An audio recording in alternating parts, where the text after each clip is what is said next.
Hi, welcome to Help with Hannah Jones. I'm Hannah Jones. Thank you, Patreon patrons, for making this podcast possible. And thanks, Dude IDK Studios in Denver. That's where we're recording here today. I have a guest in the studio to help me answer some listener submitted questions. She's one of my bestest friends of 5 years and a star born for the stage, as well as a professional zookeeper. It's Colleen Clark Murphy. Oh, hello. Did you spell any of my names right? Yes, I did. Okay, because ever since we hammered that out, I have exclusively spelled your name correct. That's really nice. Listeners, have you ever been through that thing where you make a small mistake where it's like you learn something and you can't remember, you learn it the wrong way first and then you get corrected, but you can't remember which way was the correction and which way was the wrong way you learned first. I did that with how many L's are in my dear friend Colleen's name. So I thought that I learned originally incorrectly that she had 2 L's in her name, but then she corrected me and I found out she had 1 L. And so then I changed her contact's name to 1 L, and every time I looked, I was like, yes, 1 L. And I was deliberately and methodically changing it to 1 L for years at a time. And I believe it was when you were telling us that either you were engaged or it was like you had gotten your zookeeping job or it was some other, you sent to the group chat like a big serious thing and I was congratulating you. And I went on Facebook for some reason and saw that your name had 2 L's. All three of them too. And to be clear, on Instagram, your name has 1 L because we all call her Clean. True. And it's Cleen. And that's true. also what her Instagram handle is. And so I just had the 1 L in my head this whole time. And wow, the lore behind it. It's nice that was to hear. a year ago. And I've been calling you with 2 L's ever since I've been doing it correctly. Lovely. Well, thank you. Thanks for having me. Thank you so much for being here. How have you been? How has wedding planning been? Because for the listeners, Colleen is engaged. The best thing a woman can be. Truly, yeah. It only goes down from here, even after marriage, I think, when I'm a wife. Yeah, because being engaged, I hate saying that, my fiance. Yeah. I'm engaged. It sounds Why do you hate that? Because it sounds very braggy. I just feel like every girl who's engaged says, oh, I hate how braggy it sounds to say my fiance. And it's just an excuse to have one more conversation topic where you say your fiance. Being a fiance, yeah. I'm not going to hate it when I'm engaged. No, I'm going to it be is fun. shouting it. Yeah, it is fun. No, it's good. The wedding planning is a weird thing and I don't like it. And very excited to marry my fiance, Mike. Would love for it to be over. Mike with 1K. Mike with 1K. James Michael. Yeah, no, we are doing it here in Denver and do it in the backyard, basically at Cheeseman Park, if you're familiar with that, listeners. Most beautiful park. Yes, it is very beautiful. It's right around the block from us. So it'll be very local, which is nice, but we are having to figure out, we just booked Cheeseman and, the fountain that's around, like the pavilion place. There's going to be the Parthenon, if you will. Parthenon, yes, exactly, yeah. It's like a Greek kind of building thing. Yeah. It's very pretty. It is, yeah. But usually, for a long time, me and my boyfriend, every Saturday or Sunday when we were hanging out, we'd go to the park and we'd go and chill on a picnic blanket. And on Saturdays, I believe in the middle of the day, they have an EDM DJ in the Parthenon, surrounded by light up hula hoopers. No, that's which fun. Is not a romantic Do you think we can get them vibe for the wedding? You think they're booked in October next year? That would be insane. That is the one thing that it's we love it. It's our place, but it's also a fucking public park in the middle of Denver. No, and there's going to be some crazy people. Well, I imagine there's no way they could double book a wedding and that guy who plays on the speakers. Yeah. Well, and your wedding is also not in the midsummer. It's fall. That's true. And it's only through the midsummer months, but it kills the vibe of us having a very peaceful Brooklyn kind of like I'm wearing a floral skirt and has a mullet because we're different than other people. It has a mullet. And we're like smoking a joint on a picnic blanket You're and so cool. reading You're out not of like other books. girls. But in the background it's like, whoa, whoa, whoa, whoa, whoa, whoa, whoa. Everybody put your... It's so loud. It is, yeah. They In do. a park, in a beautiful park. I don't know why they do that. So then we started going to Wash Park because there's more shade and the richer soundscape is a little too. better, which is, it's class warfare. Yeah. We're officially saying goodbye, working class. Absolutely Hello, fuck you. Wash Absolutely Park. fuck the music you listen to. We there's a are fucking rich string now. quartet and like on a boat in the middle of the lake at Wash Park. And there's a sniper in the middle, and if you wear Crocs, they just like shoot you from a distance and you drop dead. Yeah. Okay, but so you are getting married in Cheeseman Park. I'm getting married in that ugly, awful place for poor people.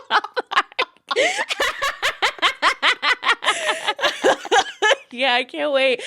I'll send your invite soon, Hannah. Thank you. Yeah, and really to bring this home, there's gonna be fucking construction around there. Around meaning around the fountain. So it's not gonna be like impeding actually into the place that we're getting married, but it's pretty close. What level of construction are we talking about? Are we talking about things will be taped off, or are we saying like men will actively be jackhammering? There will not. We can only hope men will actively be jackhammering. You know. Save that for the wedding night. Yeah, exactly.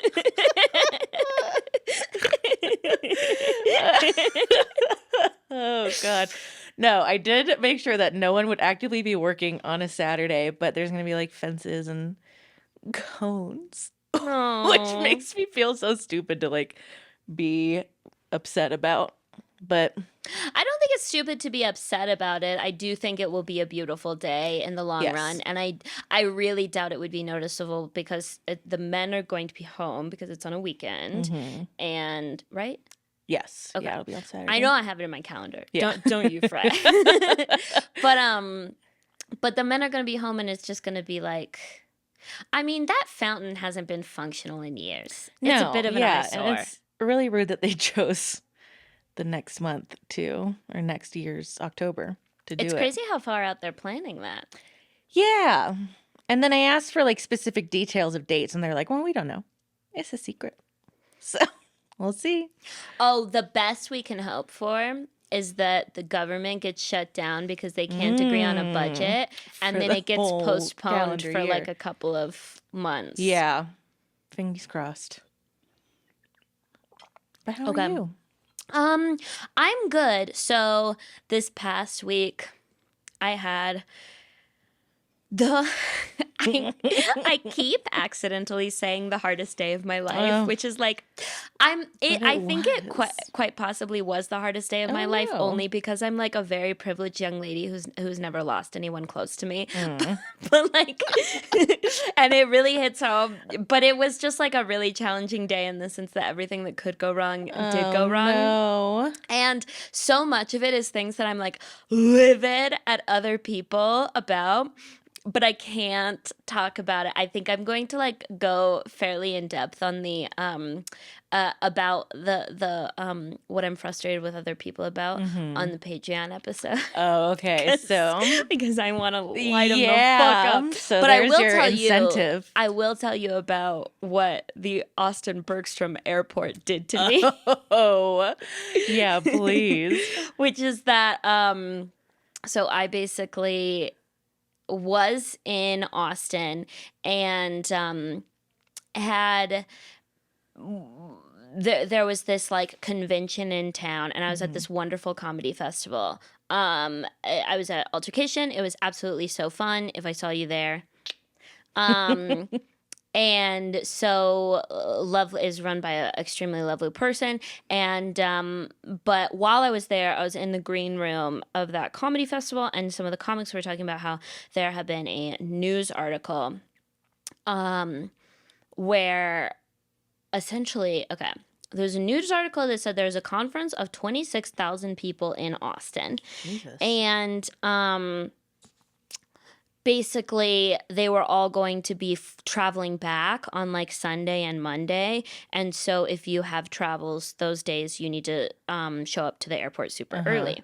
And I was like, oh, that's really good because Yeah. I had a flight out at 5:30, and Yeah. normally a 5:30 flight, I might cut it kind of close just because Sure. it's so rare for Yeah. people to be in the airport at that time. But I'm like, but if we all saw this on the news and we're all gonna come early, people Yeah. who are coming for their fucking 6 and 7 o'clock flights gonna might be there. also be in the security lines. And we're all probably going to be getting like Ubers to the airport. And like when I was in Chicago, I was flying back on the day of the marathon, on the morning of the Chicago Marathon. And it was really tough to get an Uber. And I like barely did. And I got to the airport later than I would have liked. So I was like, what if I can't get an Uber? And then what if security lines are really long? Like, I don't even know when I should plan to show up. And I was like, finally, you know what? I think all this stress is going to keep me up all tonight. So I'm just going to go. It's like 12:30 or 1 when I'm like done with comedy for the night. I'm like, why don't I just go to the airport, get through security, get a little snacky snack, and lay down at my gate, and I will sleep restfully for 3 hours Really? at my gate, way more than I would in like some random dude's house in Austin, stressing about how the next morning is going to go. So that was my plan. I thought it was a great plan until I realized that Austin Bergstrom, despite Austin being like a relatively large city hub. with a lot of air traffic, closes at night for like only 2 hours, but just like the 2 hours that I wanted to be there. And so I show up, and I had already had like a really hard time. But a lot of things were converging already in my life. And so I show up and I'm at like a 9. And I'm like, okay, I'm going to go through security and get all cozy and this is going to be fine. Everything's closed. I cannot check into my flight because I have United Basic Economy, and a gate agent needs to look at my backpack and confirm that it's a backpack for me to even check in. So I'm like, okay, that's fine. I'll just like wait for the United desk to open. But outside of the United like bag drop desk is so cold, and it's so cold that after about an hour of being there, I start sobbing uncontrollably. Oh no. There's like 5 other people who also made the same mistake and are like equally pissed off to me, who are like staring at me, and I'm just like like huddled on. I found a patch of carpet because I'm like, this will retain my heat better than like the cold floor or like one of those chairs. And I'm huddled under one like jacket that I brought, and I'm sobbing the entire time watching. Little girl Say it with me, Sister Wives. Okay. And I'm crying and I'm crying and I'm crying, and it's I was under the impression the United desk at that airport opens at 3, but I had found someone walking by and I was like, when are the desks gonna open up? And she's like, I think I see them arriving at 2. So I was in my mind, I was like, it's gonna arrive at 2. Yeah. We're at 1:56 and I'm like, it's okay. I stopped crying. Oh no. I'm like, it's okay. This is like the home stretch. We're fine. 1:57, 1:58, 1:59, 1 a.m. Oh. Oh yeah. And I start sobbing, like big, sad, loud in the airport. I'm like, because I'm so cold at this point. A lot of it did feel like fairly uncontrollable. No, they just like keep. So what I gather about airports is that because I don't know why it's a place where like logistically you have to get there so early, and logistically you often have to sleep in airports, but they want to make it impossible, as if it's like a library and they're like, we have a real homelessness problem, which is like, bro, the solution is not for them to go somewhere else. The solution is okay. Anyways. Sorry, I promised myself I wouldn't get all communist on the podcast anymore, but no, but everything is like really hostile architecture towards sleeping. Sure. And part of that is that they keep it at what felt like 62 degrees or something, like a male-dominated office vibe. And it was so cold, cozy. and I can't stop crying because like my body's just so like it's so cold, no sleep. I'd been up since like 4 a.m. the previous morning. Oh no. and I'd had so much, when you have so much coffee in the course of a day that you give yourself heartburn. Yeah. And that's in addition to exclusively being fed Costco pizza from a comedy festival. So you were doing great. And Mentally, physically. we finally get to the point where I can go through security and I get to my gate and I get onto the plane and I sink into that plane seat and you have to be so tired and you have to be so sad and upset that when I sank into that plane seat, I was like, oh my God, is this a purple mattress? Am I in a Tempur-Pedic store right now? And I just immediately, I was like, I'm going to have the longest, most restful, incredible sleep. I like put the tray table down and go to sleep like high school style. First, this flight attendant comes by because we're waiting for a long time while everyone boards. And then when it's time to put the tray tables up, this flight attendant comes by and she grabs the tray table and flicks it upward. And she's like, tray tables up. And my AirPods go flying. Oh, no. And then I could immediately feel her notice that she used like way too much force with that motion and just like woke me the fuck up. And then I'm like, okay, whatever. She helps me get my AirPods. We take off. It's time for me to put the tray table down again. I put it down. I put my head down. I'm like, this is a long time coming, but I am ready to sleep. Yeah. And one infant in the row in front of me starts screaming. And I mean like comically loud screaming, to the point where no one on the plane was angry. Everyone on the plane was laughing. Really? Out of all the screaming baby on the airplane stories you've ever heard, this is the screaming baby that like, this baby is, it's like an SNL sketch about screaming babies. And this baby comes into the audition and starts screaming. And the people are like, you know what? That was a little on the nose. I feel like it's actually a little hack. The way you were screaming was like too exactly what you thought we wanted. Oh, man. But you made it home. Congrats. Thank you so much. It was so bad. That sounds awful. I hate traveling. Okay. Are you ready to get into our topic for the day? I would love to get Today into is it. all about crushes. Ooh. Sleepover. I was going to say sleepover vibes, but it is. I have been immediately brought back to earth because what happened is I started saying vibes a lot, ironically, and then as you do, it became sincere. Sure. And then I looped back around to self-awareness. Oh, no. And it feels terrible. Oh. Okay. Announcement number 1. I have shows coming up. My last tour dates of the year are in... when you listen to this, I will have already performed a most likely sold-out night in Des Moines. Thank you so much if you bought tickets. That's going to be so fun. Tucson, Bisbee, and Flagstaff are coming up. And, you should absolutely come to those shows. I also, in December, have my Denver new material show. I started this a couple weeks ago. The idea is that I do new material every month, so it's not anything you've seen online, and it's not anything that you've seen from me before if you've seen me headline. And then because new material is sometimes great and sometimes not that good, I also invite my friends to do their fantastic comedy so that you are guaranteed a good show no matter what. It's in a secret location at this fantastic cocktail bar on Colfax, and you'll have a great time. The reviews on the last show were so good. Everyone came and had such a fantastic time, and everyone said such nice things, and it really filled my heart up. And they also gave me a couple of helpful pieces of advice for how to structure the show. That one sold out in 2 days, so we added a late show. So this month it's going to be 7 p.m. and 9 p.m. The 7 p.m. sold out in a day. You guys are crazy.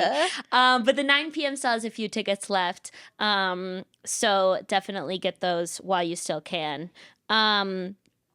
And it's such a fun show. I really suggest you come if you are coming to Denver to visit or if you live in Denver. Okay.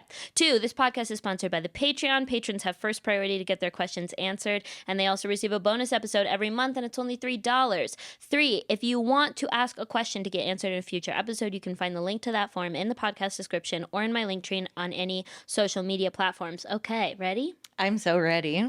I'm so excited. Okay. How to get over a crush of 10 years. Oof. I have a friend that I have been having a crush on for 10 years now. They don't know, I think, but I know we won't get together. How to get rid of this feeling that we are meant for each other. Signed, Cat Niper. Woof. My first instinct was just to like move away, stop talking. Are you No, I'm kidding me? I don't know. That sucks. I feel like I've never had a long-term crush like that. That's Really? a lie, actually. Well, not like 10 years. Not 10 years. No, Nobody. yeah. No, you're definitely 99th percentile of crushes, Cat Niper. Yes, yeah, for sure. You're playing the long game that I don't know what the end is, but It's sadness. yeah. Yeah, that's tough.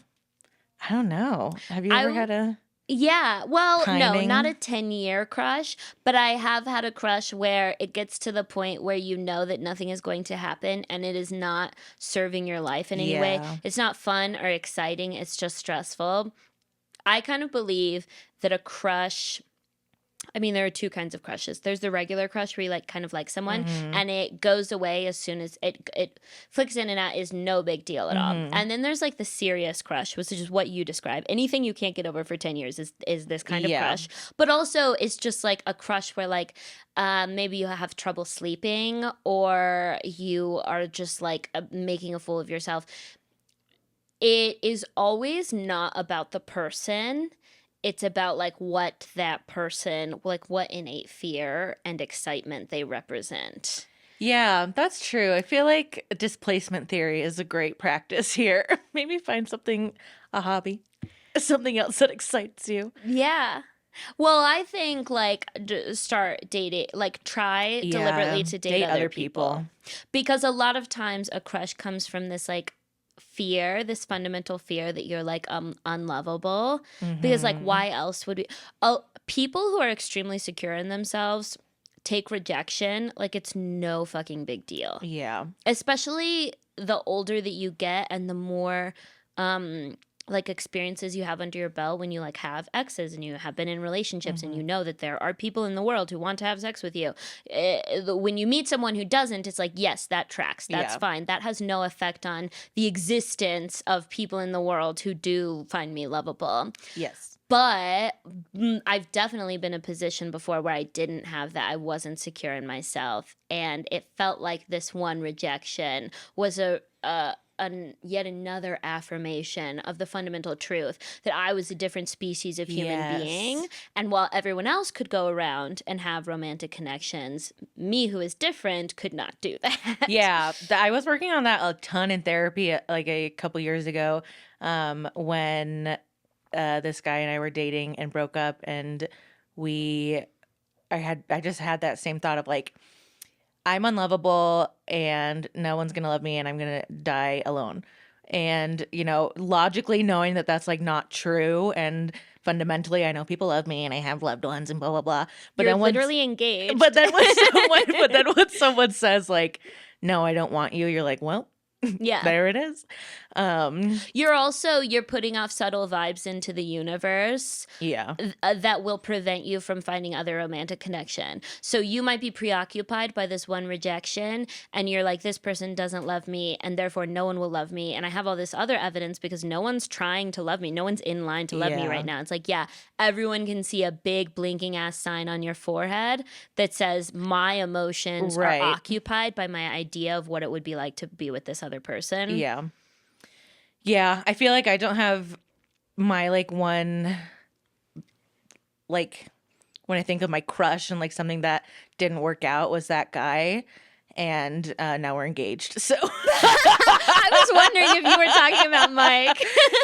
Yeah. So, You know when they say you can never change a man, ladies? Me and Colleen both are in long-term we relationships where really we change did the it. man. So we don't know what to say to that. Yeah. Yeah. I don't know what to say to that. I don't know what to say to people who are like, never get back with your ex. I'm like, yeah. We both did, and it's working And out it's pretty really great so great. far. Yeah. Aside for the construction at Cheeseman, Yeah, my everything God, else that is looking. could make or break us, honestly. It is funny because it goes so against the like mainstream relationship advice that you see Yeah. now, which is like, if he's not ready to commit, fucking drop him. Yeah. And it's like, well, to be fair, yes, that's what I did, but I picked him right back up. Oh, yeah. I dropped him, and I made and note of where went I around dropped the him. block.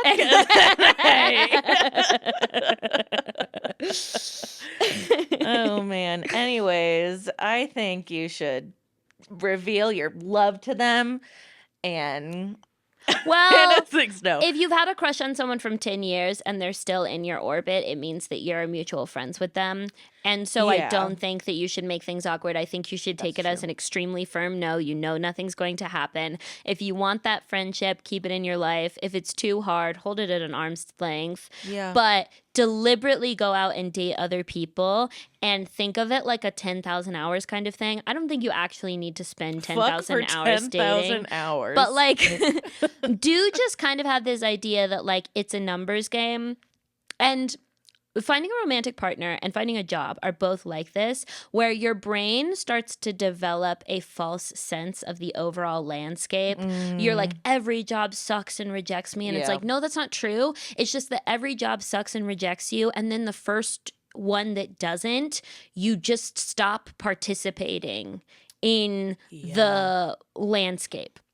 So in actuality, you applied for like 50 jobs and then you got one job, and that's 1 out of 50. And that's also like 2 out of 100 and 3 out of 150. And so like there are more people out there. It's just that every time you find one, you stop looking. And that's the exact same thing that you did with this crush. Yeah. You allowed it to take up all your brain space, and the vibes, the energy of the universe could sense that you were partnered up in your brain. Oh, boy. And so just remember that it's a numbers game, and then you got to put some reps on the board ASAP.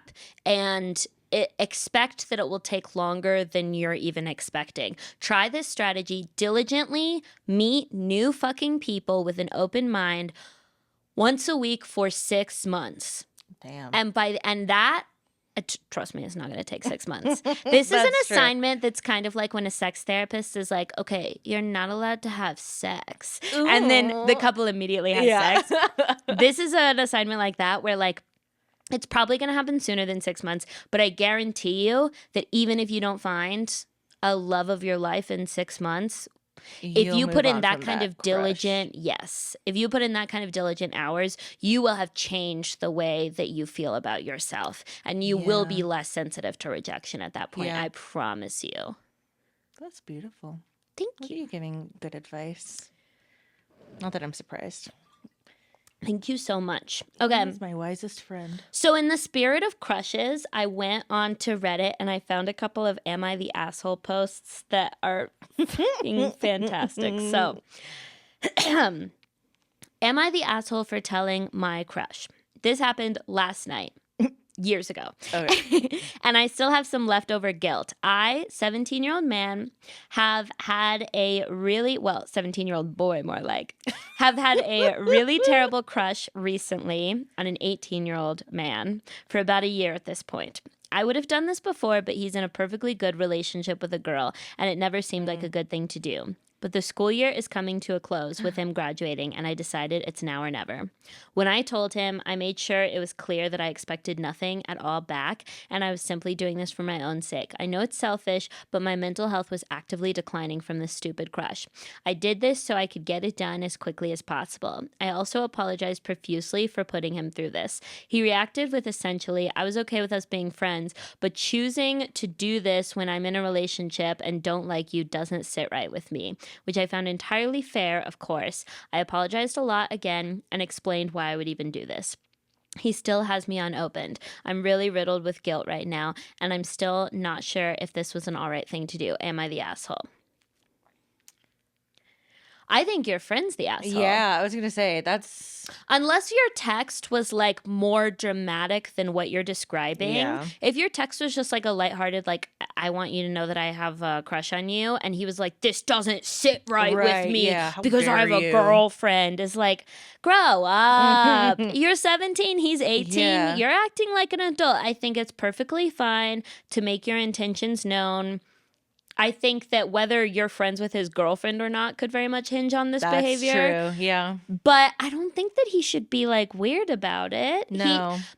I will say that like straight men a lot of times don't have the skills to say no to anything. It's like... I'm so sorry. It's like in Sister Wives, where in season 15, you see this dramatic Episode shift 4, happen. minute 15 too. Where Cody, and this is where I am currently in the series. Okay, so no spoilers after this. Cody's pretty clearly having problems with all three of his wives except for Robin. And he won't divorce them. So like with Mary, he's like, yeah, I have no romantic feelings toward you. I don't want a marriage. I don't want to ever have sex with you again. I don't want to touch. But like, you can still be married to me. You can still like come visit the kids, I guess. But like what the emotional truth of what he's saying is he's begging her to leave him because he can't initiate a divorce because that would change who he is in his mind. I'm not a guy who leaves his wives. So he's begging each one of his wives in turn to leave him. And then he goes to Christine and he's like, Christine isn't happy. Christine isn't blah. And he's like begging her to leave him in not so many words. And both Mary and Christine for a while are like, no, I want to stay and work things out. Mary to this day. Christine for a while was like, I'm willing to try. I'm willing to try. You're being so mean. Yeah. And it's like Cody is so angry at them for staying. And he's so resentful and he just gets meaner and meaner because he wants to drive them away, because a lot of guys think that breaking up with someone makes them a bad person and they're very concerned with being a good person like we all are. And what they don't realize is that a lot of times you end up being more of a bad person because you're trying to manipulate another person into leaving you, which is just like such an unkind and gaslighty way to end a relationship. It strikes me that because he does not have the communication, your friend does not have the communication skills to say, that's very flattering. I want to make it clear I'm devoted to my girlfriend. Right. I hope things can still be chill within us. Because he doesn't know how to send that text. Instead, he's lashing out and trying to make it seem like you're some huge asshole for sending a pretty reasonable text. And I think that's very unfair of him. Yeah, I'm a big proponent of like just getting it out there. I feel like, especially even for the last question of like, sometimes you just got to get it out and then it's done and it's in the world and then you forget about it. Because a lot of times your brain won't accept the no until it gets it from until that you person. get it. Yeah, exactly. Yeah. So, no, I don't think they're the asshole at all. I wonder if there's not some internalized homophobia, because I really have to doubt that if a girl said, hey, I have a crush on you, I really doubt that he would be as upset about it. Why would you do this? I don't think he would be like, that doesn't sit right with me. I think he would be like, what are you doing right now? Yeah. Because men love to cheat. Snap? No. No, I do think that there's a layer of internalized homophobia there. Totally. Like how now you're making me deal with this with my gay thoughts. It's awful. Yeah, we think your friend is gay. Yeah. But won't admit it. Okay, Alia, wrapped that the fuck up. Next one. Am I the asshole for not wanting to be friends with crush? I've known for this girl for a while and would have been friends with her since we both started the same college course. We apparently had a lot in common and even spent a decent amount of time together, only she had got into a relationship with one of the other members of our class. Cut forward 3 months and they've broken up, and her ex seems to think I'm somewhat responsible. Anyways, I see her as being single as a chance to ask her out, obviously once she's ready to date again. But not even a few days after she's broken up, she's going out with someone else. I tell myself this is just a rebound, but I decide to finally ask her just so I know, and she says that she doesn't like me the same way I liked her. So I blocked her and now don't see any real reason to talk to her. We seemed like, quote, decent friends, but it never felt like a natural friendship. And if anything, it was rather one-sided, with myself always asking the questions and being there for her. She offered to be there for me when I needed to talk about something, but something in my gut didn't believe her. And she seemed to be only interested in keeping me around so I could help with her then relationship issues, which is why the ex now thinks that I was partly responsible for their breakup. It's a mess, I know, but I'm feeling a little guilty about removing myself from the situation, and I feel like I may be doing something wrong. I was on your side until You blocked her? yeah. That's That such an seems insane aggressive. overreaction. Yeah. I think blocking people, okay, we live at a day and age where if what you're trying to do is not have her take up brain space of yours, there is a tool to do that, which is to mute her. Yeah. And then even if you wanted to go a step further and unfollow her and perhaps even remove her as a follower from you, that's even a step further. That's pretty aggressive. But blocking is, I think, I personally would reserve blocking for like a safety threat. And when I've only had it done to me once where I was like, oh. And in my mind, it was like, you think I'm going to like punch you or something? Right, yeah. Like, I know we're It not does seem exactly so cool, aggressive. but like that was so, that, because blocking really just says that like, no chance. Yeah. On my fucking deathbed, I don't want to repair things with you. Like, I am leaving this earth with beef. That's what blocking says. And I think that's so extreme. And especially like, oh dear God, that's a lot. That is a lot. Yeah. I'm all for if someone you like or you have a relationship with or like a fling or a crush, if it ends or they don't reciprocate, you don't have to be friends with them if it hurts. Like 100%. But don't be a dick. Yeah, there's Don't so do many weird steps. shit like that. You could there's so many steps between friendship and blocking someone. Yeah. And I think you should really go through all of those steps to see if you can't find one that brings you peace before you get to blocking, Right. because it's so extreme. Especially if you have like mutual friends or like run Well, in the same classmates group. at the very Yeah, least. that's fucked. I can't imagine walking into class and seeing someone had blocked me. I think that, yeah, if you don't want to be friends with her because it hurts, you should go to her and say, I think I was only ever really wanting to date you, and I don't think I can be friends with Yeah. you. Wish you all the best. And I personally would just go through the pain until the class was over, because I feel like Yeah. you're just asking for more pain every time you see her at class. But yeah, I think that you probably thought that blocking was a very reasonable and common thing to do, because people do talk about it. I feel like in like TV shows and movies and podcasts and stuff, they're like, and I blocked him. And it's Yeah. like, to be clear, in regular adult life, amongst regular people, we're not blocking each other. No. Oh, you Definitely love to go and no. lurk. Yeah. That would be insane. I definitely do not support the lurking. I think that you should mute everyone and block Yeah. no one. Blocking is just so aggressive, and so I think that if she realized that you blocked her, she would definitely take that as like, I would be Yeah. so hurt. Yeah. That And is I would very think you were kind of abrasive. a weirdo, to be honest. Yeah. Yeah. What is your kind of like line for blocking? Like, do you have people blocked currently, and Yeah. what level do they have to get to? I don't even know. It's more of a feeling. What's the feeling? Like when I think of you, I get repulsed. It's only If like I a blocked couple everyone that people. repulsed me, I know. the No, but list it's would be like too someone that I long. don't even want to. I like pretend doesn't exist on this earth anymore. Like my old roommate who was awful. Oh my God. Yeah. I might have him blocked. I don't Yeah, know. right. Yeah. I find out he listens to the pod. He's your biggest Patreon subscriber. He's the one guy left on the $10 tier. To be clear, patrons, and I'm not taking this personally, a lot of you have in the past month taken your Patreon subscription from $10 down to $3, and I think that's a really fun way to tell me. I thought it might be worth 10, but on further you know reveal, what? it's actually worth this $3 looking real good down here.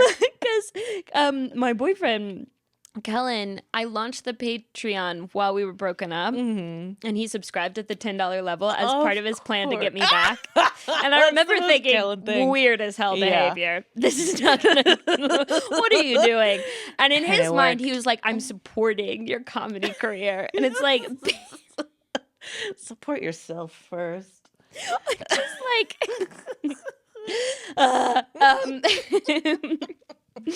but. After we had gotten back together, a couple months in to part 2 of our relationship, no, he didn't stop. Oh. He said to me, I think I'm going to take my subscription down to the $3 tier.